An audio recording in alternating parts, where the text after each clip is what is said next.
The day I realized the man I loved could never see my face. I thought my world had ended. My name is Sarah Miller. I'm 25 years old and I live in Denver, Colorado.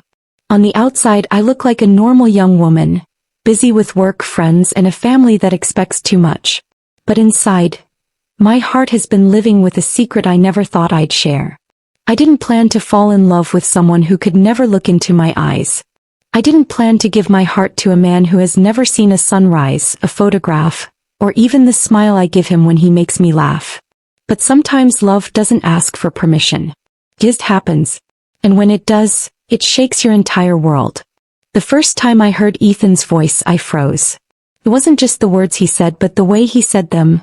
Calm, strong, and yet carrying a weight I couldn't understand. He reached out, his hand brushing against mine by accident, and I realized something shocking. He couldn't see me. He was blind. I wish I could say I walked away right then before things got complicated. But I didn't. Something in his presence pulled me closer. Something about the way he listened, truly listened, made me feel seen in a way no one else ever had. Still, I couldn't stop the thoughts racing through my mind. How can this work? What will people say? Am I strong enough for this? I thought that accepting his blindness would be the hardest truth of my life. But I was so wrong. Because that was only the beginning. Everyone told me I was crazy, that loving him would only bring pain. The voices started with my mother. One evening at dinner I tried to explain how much Ethan meant to me. She set her fork down, her lips tight. Sarah, he can't even take care of himself. How could he ever take care of you? Her words stung deeper than I wanted to admit. Then came my best friend Julia. She pulled me aside after work, shaking her head. He's blind, Sarah. You're setting yourself up for heartbreak. You need someone stable. Someone who can give you the life you deserve. Stable. Deserve. Words that felt like walls closing in around me. But the worst pressure came from Michael. My fiancé. Yes, fiancé. My family had pushed me into an engagement with him months before I even met Ethan. Michael was wealthy, polished, and exactly the kind of man my parents approved of. But behind closed doors he was cruel. His compliments were laced with insults, his touch controlling instead of loving. And when he found out about Ethan, his anger boiled over. Are you out of your mind? He hissed one night, gripping my wrist so tightly it left a mark. You think some blind charity case can love you the way I can? You belong with me, Sarah. And I'll make sure everyone knows it. I pulled away, my heart pounding. For the first time I realized Michael wasn't just jealous, he was dangerous. Between my mother's disappointment, Julia's warnings, and Michael's threats, I felt suffocated. Torn between the life that was chosen for me, and the man who made me feel alive for the first time. I wanted to run. To hide. To escape it all. But fate had other plans. Because that was the moment. I was pushed straight into Ethan's arms. The first time he reached out his hand to guide me, I felt like I was the one who was blind. It happened on a rainy afternoon. I was sitting at a cafe trying to hold myself together after another fight with Michael. My eyes were swollen from crying, my hands shaking as I spilled my coffee all over the table. That's when I heard a calm voice beside me. Are you all right? Here, let me help. I looked up and there he was. Ethan. A white cane rested against the chair, his sunglasses folded on the table. His hands moved carefully, steadying my cup, passing me a napkin. But what struck me most wasn't what he did. It was how he listened. Every word I spoke, every tremor in my voice, he caught it all. He didn't pity me. He didn't judge me. He just understood. We started talking first about little things. The rain, the music playing faintly in the background. Then somehow about deeper things. How he lost his sight at 21 in a car accident. How people treated him differently ever since. How he refused to let blindness define him. For the first time in months I felt safe. Seen, even by someone who couldn't see. That safety quickly turned into danger when Michael stormed into the cafe. His eyes landed on me and Ethan and his face twisted with rage. He slammed his hand on our table, hissing, "You think this is funny, Sarah?" Running around with him behind my back. The whole cafe went silent. My body froze, but Ethan remained calm. He reached for my hand, his touch steady, grounding. And then he said something that made my heart stop. She's not running behind your back. She's with me. Gasps rippled through the room. Michael's face went red, his fists tightening, but Ethan didn't flinch. Blind yes.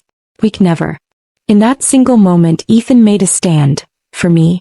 For us. And as I squeezed his hand back I realized something terrifying. I thought I was protecting him by keeping our love a secret. But he was about to protect me in a way I never imagined. Loving someone who lives in darkness taught me more about life than I ever knew in the light. After that scene in the cafe everything changed. Michael's threats became louder. My family's disapproval grew colder. And Julia, the friend I thought I could lean on, stopped answering my calls. Felt like the whole world was against me. I left Michael's house that night with nothing but a suitcase. My mother's voice echoed in my head. You're throwing your future away, Sarah. Ethan made me believe I still had one. He wasn't perfect and he never pretended to be. He couldn't drive me home or admire the way I styled my hair. But he did things no one else had ever done. He really listened to the words I didn't even say out loud. He'd smile when he caught the tiny pause in my breath, like he could sense my fears. He held my hand not to lead me, but to remind me I wasn't alone. One night as we sat on a park bench, the city lights glowing in the distance, I whispered, "Sometimes I wonder if I'm strong enough for this." He turned his face toward me, his eyes cloudy but his expression steady. "Sarah, I've lived without sight for years. But I've never lived without hope. And you've given me more hope than I've had in a long time." Tears filled my eyes. For a moment I felt weightless, free of all the chains pulling me down. But then Michael struck again. He cornered me outside my office building, his voice low and venomous. "You think you can humiliate me? I'll ruin you. I'll ruin him. Do you think anyone will hire a blind man once I'm done spreading the truth about him?" My heart raced, but I forced myself to walk away. For the first time I didn't crumble under his threats. That night, shaken and desperate for peace, I went to Ethan's apartment. He made tea, the simple act calming my nerves. As I wandered into his small study, my eyes landed on a folder lying open on the desk. Inside were hospital documents. My chest tightened as I read the words, "Candidate for optic nerve surgery, pending approval." My breath caught. Ethan walked in, hearing the paper crinkle in my trembling hands. "Why didn't you tell me?" I whispered. His face went pale, his lips pressed tightly together.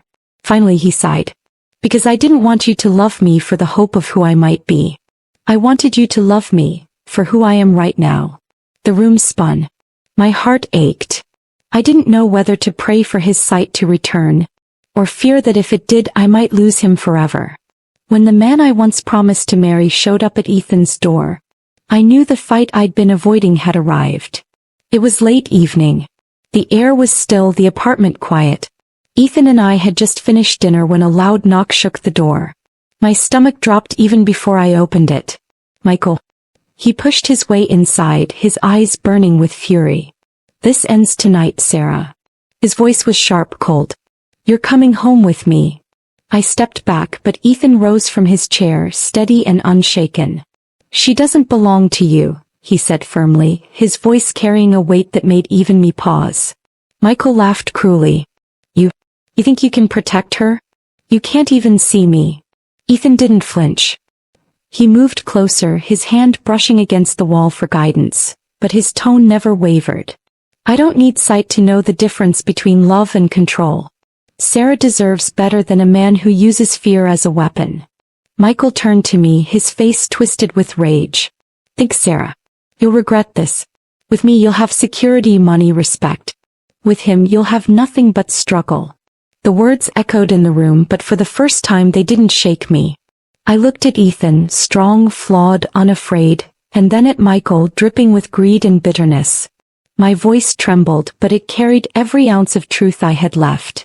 "I don't want security, Michael. I want love. And I choose him." Michael's jaw clenched, his body rigid with rage.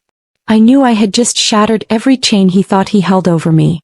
With one touch of Ethan's hand, I knew my life would never be the same again. I thought choosing him was the end of my story, but it was only the start of a new one. Michael stormed out that night, his pride shattered, his threats echoing in the silence he left behind. For the first time in years I felt free. Not because the world accepted my choice, but because I finally accepted it myself. Ethan found me trembling by the door, tears streaking my face. He reached out, and when his hand touched mine, all the fear melted away. "You don't have to be afraid anymore," he whispered. In that moment I realized what true love really means. It's not about what you can see. It's about what you feel, what you give, what you fight for. I leaned against him and said softly, "Only true love teaches you to see with your heart, not your eyes." Life didn't magically become perfect after that. My family still doubted me, people still stared, and the future remained uncertain. But with Ethan by my side, every struggle felt lighter. Every day had purpose. Every moment meaning. Weeks later, just as I was beginning to breathe again, a letter arrived in Ethan's mailbox. His fingers brushed over the envelope before handing it to me. I tore it open, my heart pounding. Candidate approved. Optic nerve surgery scheduled. My hands shook as I read it aloud. Ethan's face stayed calm, but his jaw tightened. He whispered, "If this works, I'll finally see you. But Sarah, what if I lose you when I open my eyes?" I froze, my heart caught between joy and fear. And in that moment I realized our story was far from over. I thought my story ended here, but destiny had another storm waiting.